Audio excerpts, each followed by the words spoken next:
নীলা সব গোছাগাছি করে নিল। হোস্টেল রুমটার প্রতি মায়া জন্মে গেছে। সে সব কিছু ঠিকঠাক করে বসা থেকে উঠে জানালার দিকে এগিয়ে গেল। শেষবারের মতো জানালাটির বাইরে দৃষ্টি দিল। সে আলতো করে পর্দাগুলো ছুঁয়ে দিল। এরপরে মনকে শক্ত করে পর্দা টেনে দিয়ে ব্যাগসব নিয়ে বেরিয়ে পড়ল। এয়ারপোর্টে রিনা আহমেদরা আসবেন বিদায় দিতে। নীলা এয়ারপোর্টে নেমে আশেপাশে তাকাতেই অরিন এসে দাঁড়ালো। একে একে আহান আর রিনা আহমেদও এসে দাঁড়ালেন। নীলা একটু উঁকি দিল। তার ভাবনাতে এসেছে কোনো একটা ইম্যাজিন হোক যে রায়হান ভাইও এসেছে, কিন্তু অনেকক্ষণ কথা বলে বুঝতে পারল তিনি আসেনি। তিনি অফিসের কাজে বাইরে গিয়েছেন, আজ ফিরবে। আচ্ছা, উনি যদি নীলা চলে গেছে জানে তাহলে কি খারাপ লাগবে? পরক্ষণেই নীলা নিজের বোকামির জন্য হাসল। ওনার কেন খারাপ লাগবে? নীলা সবার সাথে বসে রইল। পাশেই অরিন আহান কথা বলছে। নীলা চারপাশে তাকালো। শেষবারের মতো জাপান দেখে নিচ্ছে। সে জানে হয়তো আর আশা হবে না। প্রথমবার এখানে পা রাখার স্মৃতিটা মনে পড়ে যাচ্ছে। কি সুন্দর মুহূর্ত, নতুন জায়গা, তার স্বপ্নের জায়গা। আহান নিতে এসেছিল, তারপর রায়হান ভাইয়ের প্রথম দেখাতেই ধমক। নীলার চোখে একে একে সব ভেসে উঠছে। সময় কত দ্রুত ফুরয়। দেখতে দেখতে 4 বছর সে কাটিয়ে দিয়েছে। আজ বাড়ি ফেরার পালা। উপরের মনিটর থেকে শেষবারের মতো আওয়াজ আসলো, বোর্ডিং আওয়াজ শেষ। যাত্রীদেরকে উদ্দেশ্য করে স্পিকারে বলছে। নীলা অরিনকে জড়িয়ে নিল। আহানকে সহ বিদায় দিয়ে সে পা বাড়ালো রিনা আহমেদের কাছে। শুধু একটা বছর কাছে ছিলি, কিছুই তো করতে দিলি না। এই 3 বছর যখন ইচ্ছে দেখতে পারতাম, চলে আসতিস, কিন্তু এখন তো আর তাও পাবো না। মায়ের মতো আগলে রেখেছ ফুপি, যা করেছ অনেক বেশি করেছ, কৃতজ্ঞতা রইল। রিনা আহমেদ এক গাদা আদেশ দিল। তার চোখ গড়িয়ে অশ্রু পড়ছে। ভাবতেও অবাক লাগছে যে এই মেয়েটিকে সে হয়তো আর কাছে পাবে না। নীলা চোখ মুছে পা বাড়ালো। রিনা আহমেদের দিকে তাকিয়ে মনে মনে বলল, চিন্তা করো না ফুপি, তোমাকে আমি পরিবারের সাথে মিলাবই। নীলা হাঁটতে হাঁটতে পিছু ফিরে তাকালো। এই মানুষগুলো তার দ্বিতীয় পরিবার ছিল, অচেনা দেশের পরিবার। নীলা ঝাপসা দৃষ্টিতে তাদের হাত নাড়িয়ে বিদায় দিল। নীলাকে যতক্ষণ পর্যন্ত দেখা যায় ততক্ষণ তাকিয়ে রইল ওরা। অরিন আহানের মন খারাপ। রিনা আহমেদও চোখ মুছে বসা থেকে উঠে দাঁড়ালেন। এইবার ফিরতে হবে। বাসায় শুধু শফিক আহমেদ আছেন। রায়হান আজ বাইরে থেকে ফিরবে। ছেলেটাকে কিছু ভালো মন্দ খেতে দিতে হবে। রিনা আহমেদ অরিন আহানকে ডাক দিতেই অরিন আহান না করল। আর একটু থাকি, নীলার ফ্লাইটের প্লেনটা অন্তত দেখি, শেষবারের মতো। রিনা আহমেদ দ্বিরুক্তি করল না। তিনিও দাঁড়িয়ে রইলেন। নীলা সবকিছু শেষ করে প্লেনে নিজের সিটে গিয়ে বসে পড়ল। ভাগ্য ভালো, জানালার পাশেই সিট পড়েছে। অন্য সময় হলে খুশি লাগত, কিন্তু আজ লাগছে না। আজ যেন ভেতরে ভেতরে রক্তক্ষরণ হচ্ছে। এতদিন একটা আশা ছিল, কিন্তু আজ সেটাও আর নেই। একেবারের জন্য মিলিয়ে গেল। নীলার হুট করে কান্না চলে আসলো। কান্নার মাঝে হিচকি উঠতেই আশেপাশের মানুষগুলো তার দিকে অদ্ভুত দৃষ্টিতে ফিরে তাকালো। নীলার লজ্জায় অস্বস্তি ঘিরে ধরতেই সে মাথা নিচু করে ফেলল। মানুষগুলো একবার দৃষ্টি দিয়েই তারপর ফিরিয়ে নিয়েছে। নীলা জানালার বাইরে দৃষ্টি দিল। ক্ষণে ক্ষণে হিচকি উঠছে। সে মুখ চেপে নীরবে অশ্রু বিসর্জন দিচ্ছে। জীবন কি অদ্ভুত! 4 বছর আগে যখন এই দেশে আসবে তখন কান্না এসেছিল সেই পরিবারের জন্য, আর এখন কান্না এসেছে এই পরিবারের জন্য। অথচ 4 বছর আগে এই মানুষগুলোর প্রতি কোনো মায়া ছিল না, না ছিল কারোর প্রতি টান। প্লেন ছেড়ে দিয়েছে, ধীরে ধীরে এগিয়ে যাচ্ছে। যখনই আকাশে উড়াল দিল তখনই কান্না আর আটকে রাখতে পারল না। কান্নার সাথে সাথে বুক ছিঁড়ে তপ্ত শ্বাস বেরিয়ে এলো। আজ থেকে সব আশা বেরিয়ে গেল, শেষ সব। দ্বিতীয়বারের মতো অনুভূতিটা এই দেশ ছাড়ার সাথে সাথেই বিসর্জন দিল। কিন্তু নীলা যদি জানত, মুদ্রার এই পিঠটা যদি দেখত, তবে পরিস্থিতি অন্তত ভিন্ন হতো। মুখে হাসি রেখেই যেতে পারত। রায়হান দ্রুত দৌড়ে এয়ারপোর্টে এগিয়ে এলো। রিনা আহমেদরা এগিয়ে আসার সাথে সাথেই আহান ডাক দিল, মা, এটা রায়হান ব্রো না? আহানের কথা শুনে অরিন আর রিনা আহমেদ দুজনেই তাকালো। হ্যাঁ, রায়হান এগিয়ে আসছে। রিনা আহমেদ একটু এগিয়ে যেতেই রায়হান এসে দাঁড়ালো। কিরে বাবা? মায়ের কথা শুনে রায়হান আশেপাশে তাকালো। শুনলাম নীলা চলে যাবে আজ। চলে গেছে তো, এখনই বিদায় দিলাম। ও। রায়হান পিছু ফিরে গেল। ব্রো, দেখো নীলার ফ্লাইটের প্লেন। আহানের কথা শুনে রায়হান উপরে তাকালো। মাথার উপর খোলা আকাশে প্লেনটি উঠে যাচ্ছে। রায়হান আকাশের দিকে তাকিয়ে রইল। যতক্ষণ পর্যন্ত প্লেনটা চোখের আড়ালে মিলিয়ে যাচ্ছে ততক্ষণ তাকিয়ে রইল। আকাশে প্লেনটা ছোট আকার ধারণ করে মিলিয়ে যেতেই রায়হানের চোখ ঝাপসা হয়ে এলো। তার জায়গায় অন্য কেউ হলে হয়তো হাঁটু গেড়ে বসে পড়ত, কিন্তু রায়হান নিজেকে শক্ত করল। তার বুঝতে বেশ দেরি হয়ে গেছে সে কেন আগে এই অনুভূতিটার সাথে পরিচিত হয়নি। তাহলে হয়তো আজ পরিস্থিতি অন্যরকম হতো। এভাবেই হারিয়ে ফেলল। অরিন আহান দুজনেই ভাইয়ের দিকে তাকালো। তারা বেশ বুঝতে পারল তাদের ভাইয়ের কষ্ট হচ্ছে, কিন্তু দেখাচ্ছে না। তাদের খারাপ লাগলো। ওদের চোখ দেখে রিনা আহমেদ তাকালেন। তিনি এগিয়ে রায়হানের কাঁধে হাত রাখতেই রায়হানের ধ্যান ফিরে আসলো। সে পিছু ফিরল। তো এভাবে দৌড়ে এলি, আর বাইরে থেকে কখন ফিরলি? এমনি নিতে এলাম। আহান তো আছেই ড্রাইভিং করার জন্য। তুই এত জার্নি করে আসতে গেলি কেন?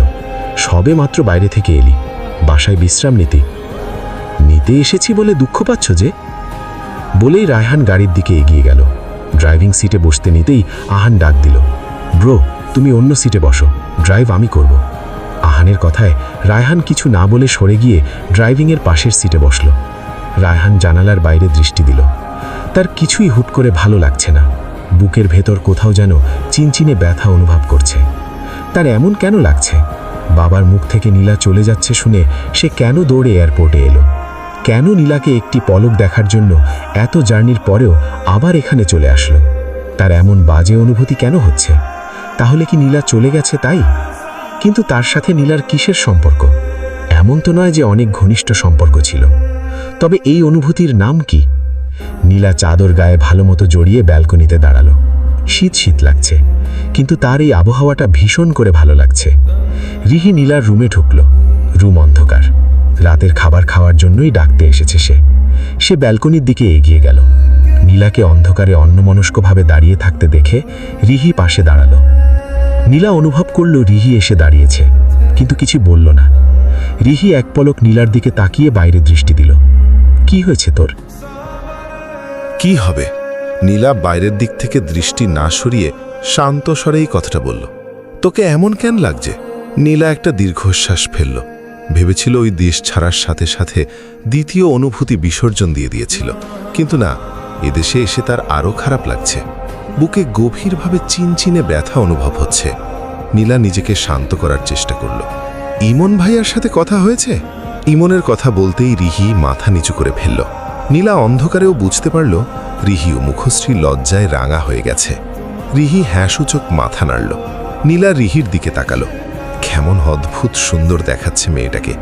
প্রেমে পড়লে বুঝি এমনই লাগে। রিহির জন্য খারাপ লাগবে। নীলা মলিন শ্বাস ফেলে বাইরের দিকে দৃষ্টি দিল। রিহি নীলার দিকে তাকালো। ঘরে আলো জ্বলছে না, কিন্তু বাহির থেকে টুকটাক আলো এসে ব্যালকনিতে পড়ছে। পূর্ণিমার তির্যক আলো এসে সোজা নীলার মুখের ওপর পড়ছে। টাকালো। নীলার চেহারা অগোছালো, শান্ত, নির্জীব। এমন নির্জীব দেখাচ্ছে কেন তোকে? নীলা হাসার চেষ্টা করল। অনেকদিন পরে দেখেছিস তাই এমন লাগছে। জবাব দিল না। নীলার দিকে তাকিয়ে রইল। ওকে অরিন কিছু হলেও বলেছে। ও জানে নীলা এসব ভেতর থেকে সরিয়ে দিতে চাইছে, তাই কাউকে না বলে নিজেই কষ্ট পাচ্ছে। আচ্ছা, সিফাত ভাইয়েরা এখানে থাকে না? আসার পরে একবারও দেখলাম না। নীলার কথায় রিহি তাকালো। সে জানে নীলা কথা ঘোরাচ্ছে, কিন্তু এটাও তো তার জন্য কষ্টকর। রিহির জবাব দিতে দেরি হতে দেখে নীলা হাসল। ভাবিস না, কষ্ট থেকে জিজ্ঞেস করছি না। আমি ভুলে গেছি এসব। মাঝখানে 4 বছর কেটে গেছে। তোর কি মনে হয় আমি এখনও এসবে পড়ে আছি? নীলার কথায় রিহি মলিন শ্বাস ফেলল। সিফাত ভাই আর আগের সিফাত ভাই নেই রে নীলা। বড় বাবা আলাদা করে দেওয়ার 3 মাসের মাথায় ওদের ডিভোর্স হয়ে গেছে। এখন সিফাত ভাই একা থাকে, বাড়িতেও আসে না। ভাইয়ের সাথে কথা দূরের কথা, চোখের দেখা দেখেছি আজ থেকে 2 বছর আগে। পরিবারের সাথেও তেমন একটা কথা হয় না। ও এখানে আসে না। জানি না আমার ভাইটা কেমন আছে। আমার মাঝে মাঝে কি মনে হয় জানিস? নীলা থমকালো। এত কিছু হয়ে যাবে সে সেটা কোনোদিন কল্পনাতেও আনেনি। সে নিজেকে শান্ত করে রিহির জবাব দিল। কি মনে হয়? আমার মনে হয় সিফাত ভাই বিয়ের নতুন বছরেই অনুশোচনায় দগ্ধ হয়েছিল। কারণ মিলি মেয়েটা ভাইকে হাত করেছিল শুধুমাত্র সম্পদের জন্য। ভাই একমাত্র ছেলে ছিল, এতদিকে ব্যবসা ছিল। এসব কিছু জেনে বুঝেই ভাইয়ের সাথে সম্পর্ক করেছিল। কিন্তু আমার বোকা ভাইটা বুঝতেও পারেনি যে কোনটা হিরে আর কোনটা নকল। দরজা ধাক্কানোর শব্দে রিহি থামল। দরজার ওই পাশ থেকে রেহেনা বেগমের কণ্ঠ শোনা যাচ্ছে। রিহির খেয়াল হলো, এই দেখ, আমাকে রাতে খাবার জন্য তোকে ডাকতে পাঠিয়েছে, আর আমিও গল্পে লেগে গেছি, একদম মাথা থেকে বেরিয়ে গেছে। আয় চল। নীলা রিহির সাথে পা বাড়ালো।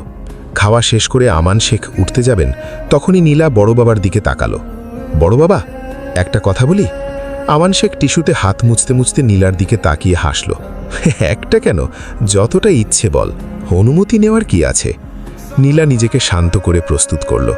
তুমি সিফাত ভাইকে মেনে নিয়েছিলে, যদিও বা চাপে পড়ে, কিন্তু ফুপিকে কেন মেনে নাওনি? এটা কৈফিয়ত না, শুধু জিজ্ঞেস করছি। যদি শাস্তির কথা বলো, তবে পরিবার ছাড়া এতগুলো বছর উনি বাইরে আছেন, এটা ওনার জন্য অনেক বড় শাস্তি। ওনাকে দেখতাম প্রায় সময় মন খারাপ করে থাকেন। আদরের বোনের সাথে যোগাযোগ না রেখে শুধু তুমি কষ্ট পাচ্ছ যে তা না, ফুপিও পাচ্ছে অনেক। আমার একটা অনুরোধ রেখো, মেনে নাও প্লিজ। আমান শেখের এতক্ষণ থাকা হাসজ্জ্বল মুখটা মুহূর্তের মধ্যে নির্জীব হয়ে গেল। তিনি চুপ হয়ে গেলেন। নীলা তাকিয়ে রইল। ঘরে থাকা প্রতিটি মনস সদস্যের দৃষ্টি আমান শেখের দিকে। বেশ কিছু সময় পরে আমান শেখ মাথা তুলে নীলার দিকে তাকালেন। রিনা আমাকে চিনে উঠতে পারেনি, আমার কাছে সরাসরি এসেছে, ফোনে যোগাযোগ করার চেষ্টা করেছে। সে যদি কাছে আসতো, আমি তাকে ফিরিয়ে দিতে পারতাম। হয়তো প্রথম প্রথম অভিমানে দূরে সরিয়ে দিয়েছি। আর আমার বোন কি করল? সেই অভিমানটাকে একেবারের জন্য মনের মধ্যে আবদ্ধ করে নিয়ে দেশ ছেড়ে দিল। এখন এসব ভুলে যাও বড় বাবা, রিহির বিয়েতে ফুপিকে বলো। তোরা বল, আমি তো আপত্তি করছি না, বলেই তিনি রুমের উদ্দেশ্যে পা বাড়ালেন। নীলাকে উৎফুল্ল দেখালো। রেহেনা বেগম, আমেনা বেগম ভারী খুশি হয়ে নীলাকে এসে জড়িয়ে নিল। অবশেষে এই বাড়ির মেয়ে ফিরে আসবে বলে কথা। রিহি দূর থেকে নীলার দিকে তাকালো। নীলাকে মন থেকেই উৎফুল্ল লাগছে। এতক্ষণ যে নির্জীব ভাবটা ছিল, মুহূর্তের মধ্যেই যেন সেটা কেটে গেছে। নীলা মোবাইল হাতে নিয়ে কল দিতে গিয়েও দিল না। হুট করে আগের মতো মুখ ভঙ্গি করে ফেলল। রিহি বুঝতে পারে না এই মেয়েটার হুটহাটে কি হয়। নীলা রিনা আহমেদকে মেসেজ লিখলেন। মিনিট দুয়েকের মাঝে রিনা আহমেদের কাছ থেকে কল আসলো। বেশ কিছু সময় কথা বলে শেষ পর্যায়ে নীলা নিজেকে শান্ত করে রিনা আহমেদের উদ্দেশ্যে বলল, পরের সপ্তাহে রিহির বিয়ে। ও, রিনা আহমেদের এই কথাটা শুনেই নীলা বুঝতে পারল উনি কষ্ট পেয়েছেন। নীলা চুপ রইল, ওনাকে সময় দিল। বেশ কিছু সময় পরে রিনা আহমেদ মন খারাপ আড়ালে ঠেলে দিয়ে আবারও বললেন, সবাই কত বড় হয়ে গেল, অথচ পাশ থেকে ছুঁয়েও দেখতে পারলাম না। আর রিহি তো একবারও বলল না। নীলা রিহির দিকে তাকালো। রিহি প্রথমেই রিনা আহমেদের সাথে কোনো মতে কুশালাদি শেষ করে ব্যালকনিতে চলে গিয়েছে। হবু বরের সাথে কথা হচ্ছে বোধহয়। লজ্জায় পেয়ে বলেনি, রিহি কাল বলবে তোমাকে। আমি বলছি তো, তুমি এসো। মা বড় চাচিও কল দেবে তোমাকে কাল। আর ভাইজান, সে তো মেনে নেবে না। তুমি সরাসরি এসে রাগ ভাঙিয়েছ। কল করলে এড়িয়ে যাওয়া যায়, কিন্তু সরাসরি নিজের রক্তকে এত বছরেও এড়িয়ে যাবে না। ঠিক আছে, আমরা আসব। ভাইজান ফিরিয়ে দিবে তো? আমি চিনি বড় বাবাকে, আর তুমি আমার চেয়ে বেশি চিনবে। এখন ওনার মন অনেক নরম হয়ে গেছে, আর বড় বাবাই তোমাকে দাওয়াত করেছে। সত্যি ভাইজান বলেছে? রিনা আহমেদের কণ্ঠ উৎফুল্ল শোনালো। তা বুঝতে পেরে নীলা হেসে হ্যাঁ জানালো। রিনা আহমেদ কি বুঝে নীলার উদ্দেশ্যে বলে উঠলেন, নীলামা, তোর মন ভালো তো? রায়হান মাত্রই মায়ের সাথে কথা বলতে রুমে ঢুকতে নিচ্ছিল, কিন্তু মায়ের কথাটা শুনে দরজার এখানেই দাঁড়িয়ে পড়ল। নীলা থমকালো। সে তো উপরে যথেষ্ট ভালো আছে, তবে কণ্ঠস্বরে কি কিছু বোঝা যাচ্ছে? নীলা নিজেকে শান্ত করল। কেন মনে হচ্ছে ভুবি? না, কেমন শান্ত শান্ত কণ্ঠস্বর। এমনি মনে হচ্ছে ভুবি। রিহির বিয়ে হয়ে যাবে না, একটু মন খারাপ। তুমি এসো কিন্তু। রাখছি আমি, পরে আমার কথা হবে ভুবি। আসসালামু আলাইকুম। বলেই নীলা রিনা আহমেদ কিছু বলার পূর্বেই তাড়াহুড়ো করে কল কেটে দিল। রায়হান রিনা আহমেদ না দেখা মতো আগের ন্যায় দরজা আস্তে করে লক করে পিছু ফিরে আসলো। মন থেকে সে দুমড়ে মুচড়ে যাচ্ছে, কিন্তু কাউকে বোঝাতে পারছে না। আজকের ভিডিও এখানেই শেষ করছি, কিন্তু আমাদের গল্প এখানেই শেষ নয়। ভিডিওটা যদি আপনার একটুও ভালো লেগে থাকে, তাহলে একটা লাইক দিয়ে জানিয়ে দিন আপনি আমাদের সাথে আছেন। আপনার মতামতটা কমেন্টে লিখে যান, কারণ আপনার প্রতিটা কথা আমাদের জন্য খুবই মূল্যবান। আর যদি মনে হয় ভিডিওটা অন্য কারো উপকারে আসতে পারে, তাহলে অবশ্যই শেয়ার করুন। আর হ্যাঁ, এখনও যদি আমাদের পরিবারে যুক্ত না হয়ে থাকেন, তাহলে নিচের সাবস্ক্রাইব বাটনে ক্লিক করুন এবং পাশে থাকা বেল আইকনটি অন করে রাখুন, কারণ সামনে আসছে আরও দারুণ, আরও বিশেষ কিছু। আপনাদের ভালোবাসাই আমাদের অনুপ্রেরণা। দেখা হবে খুব শিগগিরই নতুন আরেকটি ভিডিওতে। ততক্ষণ পর্যন্ত ভালো থাকুন, হাসি খুশি থাকুন। আল্লাহ হাফেজ। ধন্যবাদ।